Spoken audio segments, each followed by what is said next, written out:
नमस्कार, स्वागत है आपका न्यूज इंडिया में। मैं हूं आपके साथ उमंग माथुर और आप देख रहे हैं राजस्थान लाइव। आइए बुलेटिन की शुरुआत करते हैं राजस्थान की कुछ प्रमुख खबरों के साथ। आपको बता दें कि पूर्व प्रधानमंत्री राजीव गांधी के पुण्यतिथि पर कोरोना से प्रभावित परिवारों की मदद के लिए दूदू विधायक बाबूलाल नागर की पहल पर अनाथ हुए 225 परिवारों के बच्चों को भामाशाह के सहयोग से 47.25 लाख की मदद दी गई, जिसके लिए विशेष सहायता कार्यक्रम पीसीसी चीफ गोविंद डोटासरा की अध्यक्षता में आयोजित हुआ। दूदू विधानसभा की 60 ग्राम पंचायतों का सरकारी स्तर पर सर्वे कर ऐसे पीड़ित परिवारों का चयन किया गया। इस दौरान मुख्य अतिथि डोटासरा ने कहा कि जिन भामाशाह ने सहयोग किया है उनका अभिनंदन किया जाएगा। साथ ही इस अनूठी पहल पर विधायक बाबूलाल नागर की भी प्रशंसा की। साथ ही कहा, देश और प्रदेश को ऐसे ही जनप्रतिनिधियों की जरूरत है।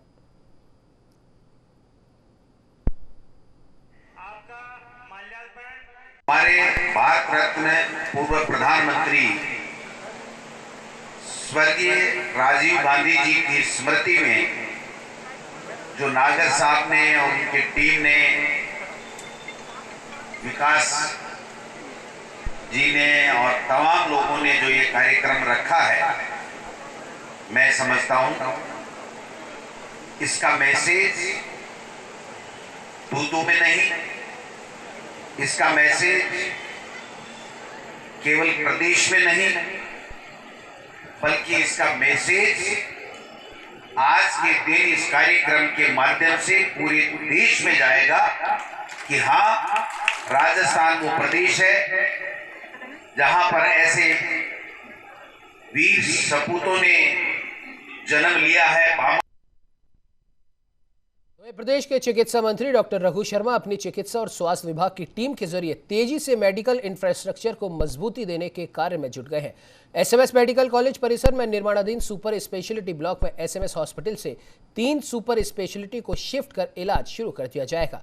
साथ ही आईपीडी टावर के निर्माण के लिए कॉटेज डेमोलिश का कार्य 15 अगस्त तक पूर्ण हो जाएगा। जेके लॉन अस्पताल और एसएमएस अस्पताल में तेजी से इंफ्रास्ट्रक्चर डेवलपमेंट का काम हो रहा है और कोरोना की संभावित तीसरी लहर से जुड़ी तैयारियों को तेज कर दिया गया है। कोविड के संक्रमण की है, जिस तरह से पूरे राष्ट्र को और जिस तरह से राजस्थान के अंदर कोविड की लहर आई है, दूसरी लहर ने परेशान किया, तो देखते हुए चिकित्सा विभाग और राजस्थान सरकार इसको इंफ्रास्ट्रक्चर मजबूत करने के लिए जी जान से कोशिश कर रही है। जिस फलस्वरूप हमने जयपुर राजधानी से लेकर और जो रूरल एरिया तक, जो ग्रामीण क्षेत्र है, वहाँ तक हम तैयारी पूरी करने जा रहे हैं। ग्रामीण क्षेत्र में हमने 21 कोविड केयर सेंटर बना दिए हैं, जहाँ पर ऑक्सीजन कंसंट्रेटर भेज दिए हैं, ऑक्सीजन सिलेंडर भेज दिए हैं। इसके अतिरिक्त वहाँ डॉक्टरों को वहाँ प्रशिक्षण दिया जा रहा है, स्टाफ प्रशिक्षण दिया जा रहा है। लगभग 7 हमारे ऑक्सीजन प्लांट रूरल क्षेत्र में बन रहे हैं। इसके अतिरिक्त जहाँ तक जयपुर बात करें, जयपुर में बहुत तेज़ी से हम इसके अंदर इंफ्रास्ट्रक्चर मजबूत करने जा रहे हैं। एसएमएस के अंदर हमारे यहाँ पर 22 मंजिल का आईपीडी ब्लॉक तैयार हो रहा है, जिसके अंदर सभी तरह के जो आईपीडी के पेशेंट हैं उनको शिफ्ट किया जाएगा, आधुनिक चिकित्सा सुविधा दी जाएगी। हमारे यहाँ पर 3 एसएमएस 3 सुपर स्पेशलिटी के लिए काम शुरू हो गया है, वहाँ पर निर्माण का पूरा हो गया है। 15 अगस्त से उसकी शुरुआत कर दी जाएगी। तो वहीं कोरोना संक्रमण की तीसरी लहर को देखते हुए देश भर में इलाज के लिए तमाम संसाधन जुटाने का कार्य चल रहा है। राजस्थान में राज्य सरकार की ओर से बच्चों के अस्पतालों में आईसीयू बेड, ऑक्सीजन बेड बढ़ाने का काम किया जा रहा है। तो वहीं राज्य के सबसे बड़े बच्चों के अस्पताल जयपुर के जेके लॉन अस्पताल में 20 बेड का आधुनिक तकनीक से युक्त पीडियाट्रिक आईसीयू तैयार किया जा रहा है, जिसका जायजा लिया न्यूज इंडिया संवाददाता नीरज शर्मा ने। कोरोना महामारी की तीसरी लहर और इसमें बच्चों के ज्यादा प्रभावित होने की आशंका के मद्देनजर राज्य सरकार ने अपनी तैयारियां तेज कर दी हैं। प्रदेश के सबसे बड़े बच्चों के अस्पताल जयपुर के जेके लॉन अस्पताल में पीआईसीयू तैयार करवाया जा रहा है और हम देख सकते हैं इस वक्त पीआईसीयू संख्या 1 और पीआईसीयू संख्या 2 यहाँ पर जो है निर्माणाधीन है, जिनका कार्य यहाँ तेजी से चल रहा है। और पहले पीआईसीयू 1 को तैयार करवाया जा रहा है, उसके बाद में पीआईसीयू 2 जो है ये भी यहाँ पर तैयार करवाया जाएगा। पीआईसीयू अगर पीडियाट्रिक्स आईसीयू 1 की बात करें तो यहाँ पर काफ़ी सारी अभी मशीनें और उपकरण आ चुके हैं और जल्दी और भी यहाँ पर उपकरण आएंगे। ये कुल जो आईसीयू बनाया गया है, बच्चों के जो फेवरेट जो कलर होते हैं उन कलरों को यहाँ पर दिया गया है। इसमें हम ग्लोब भी देख सकते हैं, जो यहाँ पर उसका एनिमेशन जो है ऊपर दीवार पर ग्लोब का एनिमेशन दिया गया है। प्रत्येक बेड को जो है यहाँ सेपरेट किया गया है। इसके साथ ही 20 बेडेड ये पीडियाट्रिक आईसीयू है जिसमें काफ़ी सारी मशीनें हैं। हम एक तरफ देख सकते हैं ऑक्सीजन की पूरी सप्लाई के लिए सेंट्रलाइज्ड ऑक्सीजन की जो व्यवस्था है उसकी पाइपलाइन यहाँ पर दे रखी है। इसके साथ ही यहाँ पर मॉनिटर जो है, मॉनिटर हर बेड के ऊपर मॉनिटर मौजूद रहेगा। एक्सरे की मशीनें यहाँ पर हैं। इसके साथ ही सोनोग्राफी के लिए अलग से एक मशीन जो है वो नीचे इस कंपनी की ओर से जो है, जो कि DR हेल्थटेक है, उसकी ओर से यहाँ पर स्थापित की गई है। इसके साथ ही बाईपैप, वेंटिलेटर और मॉनिटर, बच्चों के लिए जो मॉनिटर हैं वो भी यहाँ पर आईसीयू के अंदर रखे गए हैं। तो तमाम जो उपकरण हैं उनसे सुसज्जित ये पूरी आईसीयू है जो कि छोटे बच्चों की देखभाल के लिए रहेगी। यदि कोरोना महामारी आती है और छोटे बच्चों पर ज़्यादा असर इसका रहता है तो सीधे तौर पर सरकार के पास में एक ये बड़ा ऑप्शन रहेगा जहाँ पर बच्चों को तुरंत भर्ती करके और उनका उपचार जो है वो किया जा सकेगा। तो एक बड़ा आईसीयू यहाँ पर तैयार किया जा रहा है। बच्चों को चूंकि उनका मन जो है वो लगा रहे, इसलिए अच्छी यहाँ पर सीनरीज जो है वो भी यहाँ पर लगाई गई है ताकि बच्चों का मन जो है वो अच्छा रहे। इसके साथ ही ऊपर का इसका जो डिजाइन है पूरा एनिमेशन के साथ में, बच्चों के हिसाब से एनिमेशन और डिजाइन के साथ में यहाँ बनाया गया है। अस्पताल जैसी फीलिंग जो है वो बच्चों को ना आए, उनको आनंद के साथ में जो है बच्चे यहाँ रह सकें, ऐसी व्यवस्था यहाँ पर की जा रही है। अट्रैक्टिव कलर्स दिए गए। इसके साथ ही बेड जो है वो बहुत उत्कृष्ट श्रेणी के जो बेड हैं वो मेडिकल श्रेणी के यहाँ पर लगाए गए हैं। इसके साथ ही तमाम बच्चों की मॉनिटरिंग करने के लिए व्यवस्था की गई है। बच्चे गिर ना जाए, साइड में पूरी जो व्यवस्था है प्रोटेक्शन के लिए साइड में ये इसके अंदर लगे हुए हैं। और हर जो बेड का एरिया है इसको पार्टीशन जो है वो भी किया गया है, यानी पार्टीशन लगाए गए हैं। तो इस प्रकार का जो ये आईसीयू तैयार हो रहा है निश्चित रूप से प्रदेश में मेडिकल क्षेत्र के लिहाज से एक बड़ा जो मील का पत्थर है वो साबित होगा। और कोरोना महामारी नहीं, इसके अलावा भी इन बच्चों के लिए जो अस्पताल में बेड की कमी रहती है, खासतौर पर वेंटिलेटर युक्त बेड्स की जो कमी रहती है वो कमी इससे दूर होगी। तो मेडिकल इंफ्रास्ट्रक्चर को सरकार मजबूत करने के लिए लगातार कार्य कर रही है। माना यह जा रहा है 3 करोड़ रुपए से अधिक की जो लागत है इस पूरे आईसीयू के अंदर आएगी। नर्सिंग स्टेशन भी यहाँ पर बनाया गया है जहाँ से तमाम जो नर्सिंग कर्मी है, चिकित्सा स्टाफ है, वो यहाँ बैठ करके इसकी मॉनिटरिंग करेगा। और सुंदर आकर्षित जैसे मछलियों का फिश एक्वेरियम होता है उस प्रकार की यहाँ पर सीनरियाँ जो है लगाई गई हैं ताकि बच्चों को और उनके परिजनों को यहाँ पर जो है अच्छी फीलिंग हो। इसके साथ ही आप देख सकते हैं ये मॉनिटरिंग है। तमाम जो बेड है वो यहाँ पर नर्सिंग ऑफिसर्स यहाँ पर बैठ करके उन बेड की निगरानी कर सकते हैं। आईसीयू में कहाँ किस बच्चे को क्या परेशानी है वो यहाँ से देखा जा सकता है। और दूसरा, सुरक्षित पूरा वातावरण जो है वो यहाँ पर बनाया गया है। हाथ धोने के लिए बाकायदा यहाँ पर वॉश बेसिन जो है उसकी व्यवस्था रखी गई है। सैनिटाइजेशन के लिए सैनिटाइजर की व्यवस्था रखी गई है। स्क्रब स्टेशन भी यहाँ पर बनाया गया है। इसके साथ ही जो LED वॉल क्लॉक है वो यहाँ पर लगाई गई है। साफ सुथरे टॉयलेट्स जो हैं वो यहाँ पर स्थापित किए गए। बच्चों के हिसाब से टॉयलेट जो हैं वो भी यहाँ पर रखे गए हैं। तो कुल मिलाकर के सरकार ये चाहती है कि इस प्रकार के जो अस्पताल हैं जो कि बच्चों से जुड़े हुए हैं उनमें तमाम सुविधाएं जो हैं उनसे लैस आईसीयू तैयार किए जाएं। और इसके साथ ही जो PICs है इसमें ज़्यादा से ज़्यादा बेड की क्षमता बढ़ाई जा सके, सेंट्रलाइज ऑक्सीजन दी जा सके ताकि आगामी दिनों में यदि कोरोना महामारी आती है तो बच्चों के स्वास्थ्य से कोई खिलवाड़ ना हो और उन्हें पर्याप्त संख्या में बेड उपलब्ध हो सके। कैमरामैन सुरेश कुमार गोयल के साथ नीरज शर्मा, न्यूज़ इंडिया, जयपुर। तो ये आपको बता दें कि देश भर में बढ़ते पेट्रोल डीजल की मार अब आम आदमी की जेब पर भी पड़ रही है। तो वहीं टैक्सी संचालकों का भी बुरा हाल है। टैक्सी संचालकों का कहना है कि पेट्रोल डीजल की बढ़ोतरी से अब खर्चा भी नहीं निकल रहा। दूसरी ओर कोरोना के कारण पहले ही काम धंधे ठप हो चुके हैं। टैक्सी संचालकों से बातचीत की हमारे संवाददाता मुबारक खान ने। पेट्रोल डीजल की आर्थिक मार से जो टैक्सी संचालक हैं, जो प्रतिदिन रेलवे स्टेशन, सिंधी कैंप, अक्सर बस अड्डों और रेलवे स्टेशन के नज़दीक आपने देखा होगा, उनकी दिनचर्या पर बढ़ते पेट्रोल डीजल का क्या असर पड़ा है उसी को लेकर हम बात करेंगे। लगातार जो पेट्रोल डीजल की रेट में बढ़ोतरी हो रही है उससे क्या असर पड़ रहा है आपको? भाई साहब, बहुत फ़र्क पड़ रहा है। डीजल 4 रुपये पर किलोमीटर खा रही है और जो सवारी के पैसे हैं दिन पे दिन कम होते जा रहे हैं। ये देख लो कि गाड़ी चलाना दुश्वार हो गया हमारे, करें तो क्या करें। और नई गाड़ी ले सकते ही नहीं है हम, इतना महंगे हो रही है नई गाड़ी। पुरानी यानी लाख रुपए की गाड़ी की आज इनकी ये वैल्यू हो चुकी है कि कबाड़े में कट रही है गाड़ी। अब करें तो क्या करें, हमारे पास कोई उपाय भी नहीं है। पेट्रोल डीजल के साथ के किराए में भी बढ़ोतरी आप लोगों ने? नहीं भाई साहब, बढ़ोतरी तो कम, यानी घटते जा रहे हैं। सवारी 100 की जगह भी 80 पे 80, 50 रुपये, 10 रुपये में चल रहे, क्या करें बताओ आप। और बाकी बैटरी रिक्शा ने हालत ख़राब कर दी हमारी, जो 5-5, 10 सवारी वो भी नहीं ठोका पतन। और भी कुछ टैक्सी संचालक उनसे बात करेंगे। किस तरह महंगाई लगातार बढ़ रही है, चाहे पेट्रोल डीजल की बात हो, गैस सिलेंडर की बात हो, क्या कहेंगे? सर बहुत कुछ it is all coming in down everything. I can't 100 rupees in a gas or 70 rupees and 100 rupees in a diesel and petrol very expensive. I can't afford and customer not give you the same price, 70 rupees, 80 rupees, again 10 rupees, 20 rupees. What can I do? Nothing to India, nothing, and big corruption about and government. तो अब जिस तरह की आप support the people that tuk-tuk driver, extra driver, he can't nothing didn't give you. All Sarkar, I don't like this.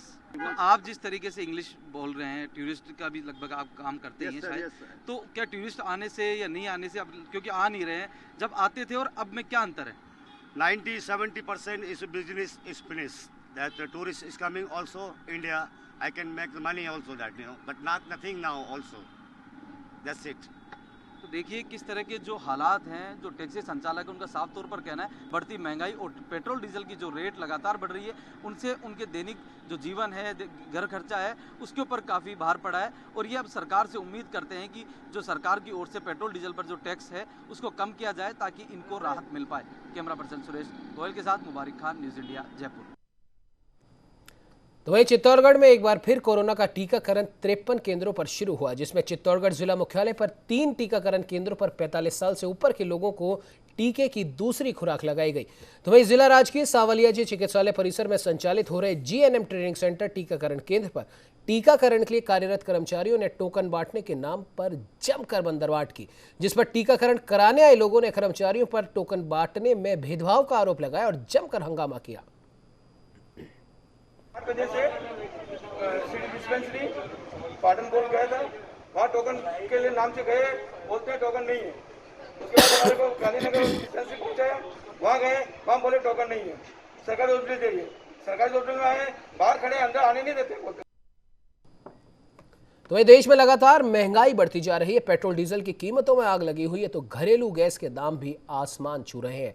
Transportation से लेकर सब्जियों की कीमतों में भी अब भारी उछाल देखा जा रहा है और अब पैकेज्ड दूध के दाम भी 2 रुपए बढ़ा दिए गए हैं, जिससे आम आदमी की जेब पर भार और बढ़ गया है।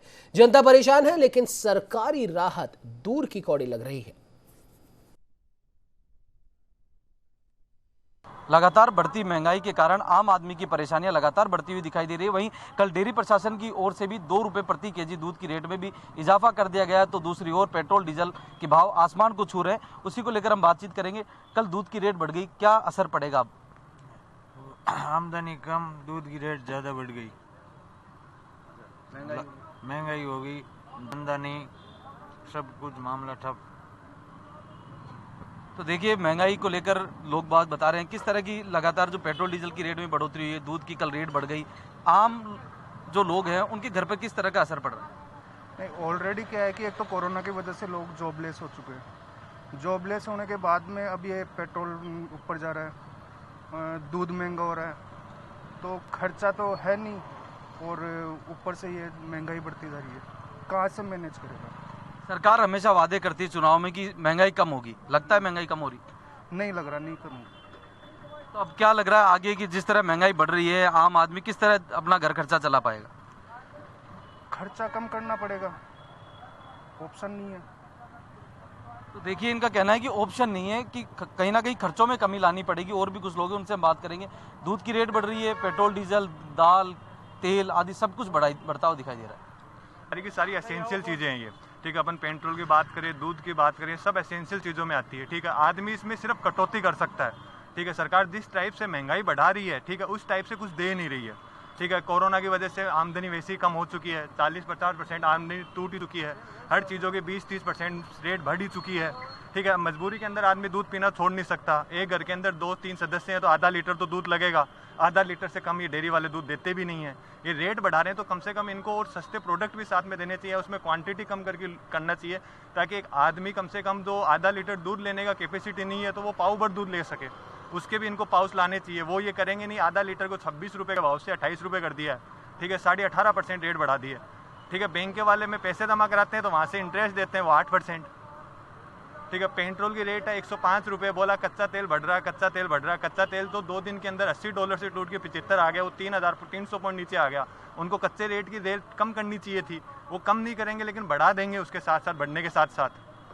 देखिए और भी जो डेयरी संचालक है उनसे भी हम बात करेंगे कि किस तरह क्या दूध की जो बढ़ोतरी हुई है रेट के अंदर, उससे क्या गिरावट भी आई है बिक्री में? बिक्री में बहुत गिरावट आई है अभी, आज ना हम देख रहे हैं कि ना बहुत ज़्यादा गिरावट आई है ना।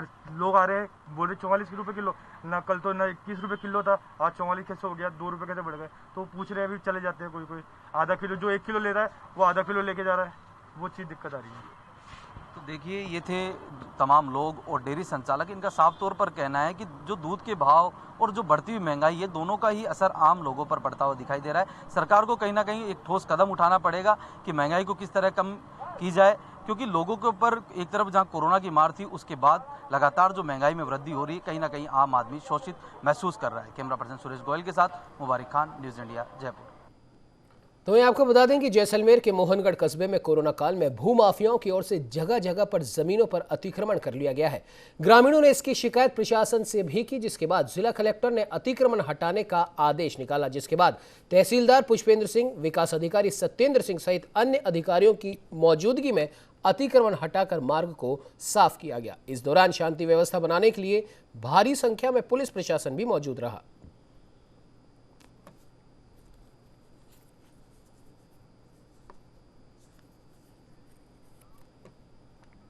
तो एक खबर नागौर के डीडवाना से है, जहां वाल्मीकि समाज के लोगों ने मुख्यमंत्री के नाम अतिरिक्त जिला कलेक्टर को ज्ञापन सौंपा, जिसमें झालरापाटन में कृष्णा वाल्मीकि नामक युवक की हत्या करने के आरोपियों को गिरफ्तार करने की मांग की है। साथ ही मृतक कृष्णा के परिवार के एक सदस्य को सरकारी नौकरी दिलाने और उसके परिवार को 20 लाख रुपए की आर्थिक सहायता प्रदान करने की भी मांग की। आपको बता दें कि झालरापाटन में गत दिनों कुछ लोगों ने कृष्णा की गाड़ी को रोककर उसके साथ मारपीट की, जिसमें कृष्णा की उपचार के दौरान मौत हो गई। इसके बावजूद अब तक आरोपियों को गिरफ्तार नहीं किया गया है।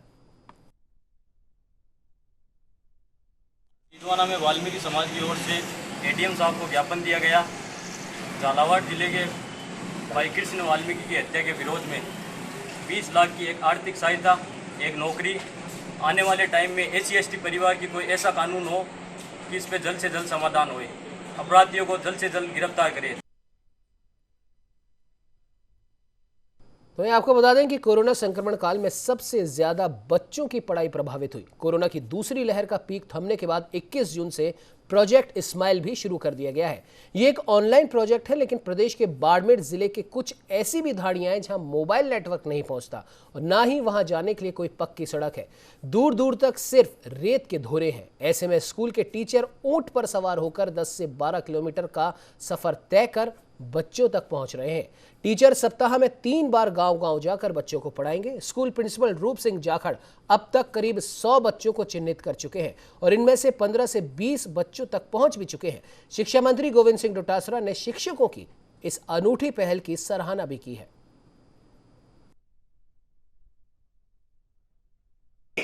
अभियान के तहत हमारे युवा क्षेत्र के कुछ चुनिंदा शिक्षकों की टीम ने, जो कि रेगिस्तान के धोरों पर बसे हुए ढाणियों में जो लड़के हैं, विद्यार्थी हैं, जो ऑनलाइन नेटवर्क से नहीं जुड़े हुए हैं, उनको घर घर जा कर के रेगिस्तान के जहाज ऊँट के जरिए उन तक पहुंच रहे हैं। ये बहुत ही सराहनीय पहल है।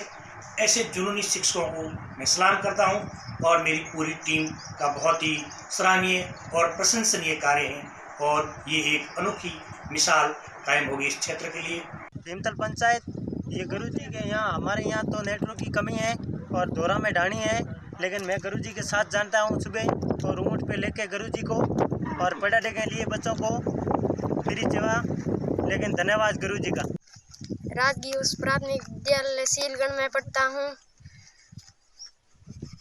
हमारी ढाणियाँ दोरा में, इसलिए नेटवर्क नहीं पकड़ता है, इसलिए गुरुजी ऊँट पर सवार होके आते हैं, हमको पढ़ाते हैं। बहुत बहुत धन्यवाद। हमारे यहाँ पर अभी पिछले 2-3 दिनों से 4 दिनों से आओ घर से सीखें अभियान के तहत जो धोरों में दूर दूर बसे हुए स्टूडेंट्स हैं, बच्चे हैं, उनको हमारी शिक्षकों की टीम के द्वारा घर घर जाकर ऊँटों पर उनको पढ़ाया जा रहा है। बहुत ही सराहनीय पहल है और ये शिक्षकों की टीम बहुत ही अच्छा और शानदार कार्य कर रही है। इन शिक्षकों की टीम को मैं बहुत बहुत धन्यवाद और बधाई देता हूँ। तो वहीं बीकानेर में एसीबी की टीम ने एक बड़ी कार्रवाई को अंजाम दिया है। दरअसल एसीबी ने एमएन नर्सिंग कॉलेज के प्रिंसिपल और बाबू को 10,000 रुपए की रिश्वत लेते गिरफ्तार किया। छात्रों की शिकायत के आधार पर एसीबी एएसपी रजनीश पूनिया के नेतृत्व में इस कार्रवाई को अंजाम दिया गया।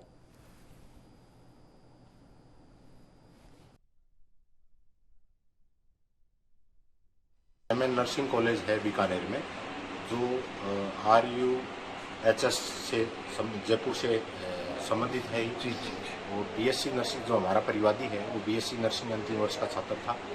तो लिपिक और मनीष और प्रिंसिपल एनिस अली द्वारा आपस में षड्यंत्र करके इन्होंने इन बच्चों पर परीक्षा नहीं देने का, प्रैक्टिकल एग्जाम में नहीं बैठने देने का, ओरिजिनल डॉक्यूमेंट नहीं देने का दबाव बनाकर और फीस के अतिरिक्त 10,000 रुपये तो रिश्वत की इन्होंने मांग की। उनका सत्यापन करवाया गया। आज लिपिक मनीष को रंगे हाथ रिश्वत 10,000 रुपये लेते हुए गिरफ्तार किया। तो वहीं भरतपुर में जोनाना अस्पताल में एसीबी की टीम ने बड़ी कार्रवाई करते हुए चिकित्सक के सहयोगी कंप्यूटर ऑपरेटर को रिश्वत लेते रंगे हाथों गिरफ्तार कर लिया। हालांकि आरोपी चिकित्सक मौके से फरार हो गया। दरअसल आरोपी डॉक्टर ने परिवादी से ऑपरेशन करने की एवज में रिश्वत की मांग की थी, जिसके बाद परिवादी की शिकायत पर एसीबी ने कार्रवाई करते हुए आरोपी डॉक्टर के सहयोगी कंप्यूटर ऑपरेटर को धर दबोचा। फिलहाल एसीबी की टीम चिकित्सक की तलाश में जुटी है।